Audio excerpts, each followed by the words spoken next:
भी करते पानी, जय भवानी जय भवानी, पत्थर को भी करते पानी, जय भवानी जय भवानी।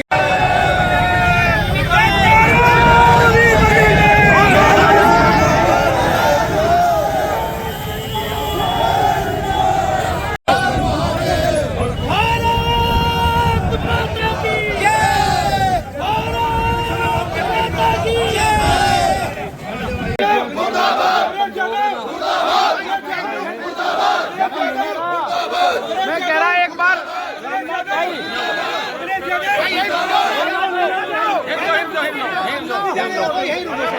भाई जैसे जय भवानी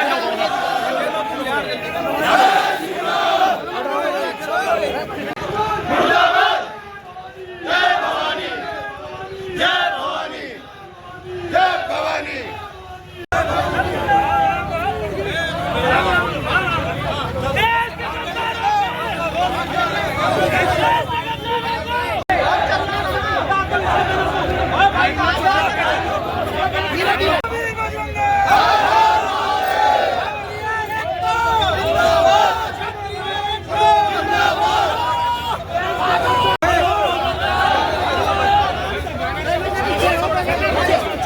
भाई ऐसा है देश की सदन में, जो देश की उच्च सदन है राज्यसभा में, एक सोच रखने वाले राज्यसभा सांसद समाजवादी पार्टी के, जो इस देश का इतिहास नहीं जानते, जो इस देश में क्षत्रियों का इतिहास नहीं जानते, वो वहां बैठ के, क्योंकि वहां रोकने वाला कोई है नहीं, उन्होंने हमारे वीर योद्धा महाराणा संग्राम सिंह, महाराणा सांगा जी के ऊपर जो अभद्र टिप्पणी की है, उन्हें गद्दार और देशद्रोही जैसी टिप्पणी उन्होंने की है, उसी के आक्रोश में ये पूरे देश में आक्रोश चल रहा है, पूरी दुनिया में आक्रोश है उस आदमी के खिलाफ। इसीलिए आज हम यहाँ सब पहुंचे हैं। हमारे वीर योद्धा, वीर शिरोमणि महाराणा संग्राम सिंह का जो अपमान ये लोग बैठ के सदन में कर रहे हैं, उसी का आक्रोश है, और यही आक्रोश बढ़ते बढ़ते अब दिन ब दिन बढ़ता रहेगा।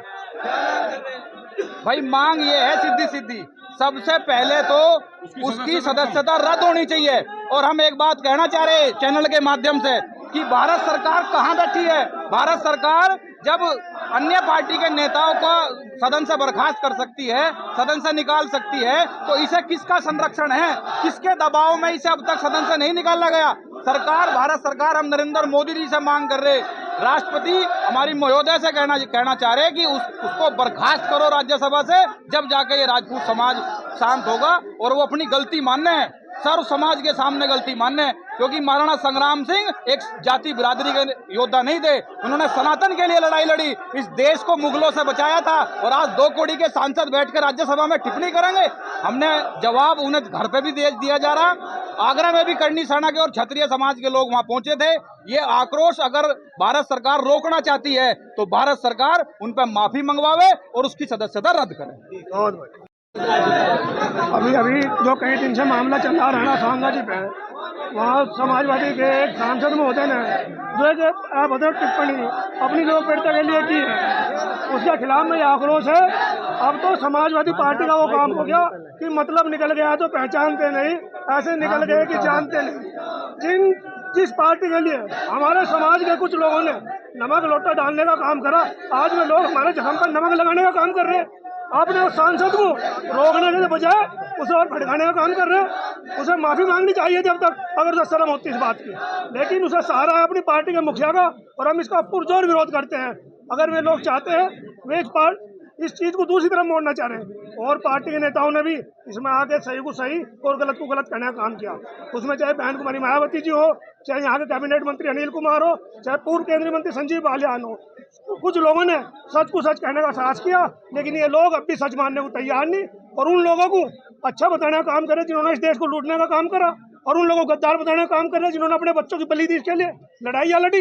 इस तरह का हो गया हमारा देश। अब इसके खिलाफ अगर उसने माफी नहीं मांगी, ये आंदोलन ऐसे चलता रहेगा, और इससे भी बड़ा आंदोलन आगे हम करने का काम करेंगे। इसी के साथ जय महाराणा। मैं इस देश के उच्च सदन में समाजवादी पार्टी के सांसद रामजीलाल सुमन द्वारा जो अमर्यादित बयान, इस देश के गौरव, महान पराक्रमी जिनकी गाथाएं इस देश की माएँ अपने बच्चों को सुनाती हैं, सैकड़ों युद्ध जिन्होंने इस देश के लिए, इस मट्टी के लिए लड़े, और आज उच्च सदन में ऐसे व्यक्ति के प्रति ऐसी मर्यादित भाषा का प्रयोग करना निश्चित रूप से आज पूरा हिंदू जनमानस आहत हुआ है। और उसी के विरोध प्रदर्शन में आज जिला मुख्यालय मुजफ्फरनगर पर हजारों की संख्या में युवा लोगों ने, युवा साथियों ने विरोध प्रदर्शन दर्ज कराया। और मुझे शर्म आती है कि जिसका नाम प्रभु राम जी के नाम से शुरू होता है, निश्चित रूप से उसका अपना नाम बदल करके उसको बाबर खान अपना नाम रखना चाहिए, जिन्होंने इस देश को लूटा, इस देश की असलियत को लूटा, यहाँ की समृद्धता को लूटा। ऐसे लोगों को गुणगान करने वालों का इस देश में कोई स्थान नहीं है। अखिलेश यादव भी कह रहे हैं उनकी मानसिकता सब लोगों को पता चल चुकी है, चाहे वो गौ माता के लिए बोलते हों, चाहे वो भगवान के लिए बोलते हों, और चाहे वो महापुरुषों के लिए बोलते हों। वे लोग किस तरह नकारात्मकता की राजनीति, किस तरह जहर घोलने की राजनीति, उन्होंने अपना एक मिशन, अपना एक मन बना लिया है कि केवल जहर घोलना है और समाज को बांट करके, और यहाँ पर अपना उनका जो सपना है, निश्चित रूप से अब यहाँ का युवा समझ चुका है कि उनका सपना कभी साकार नहीं होने वाला।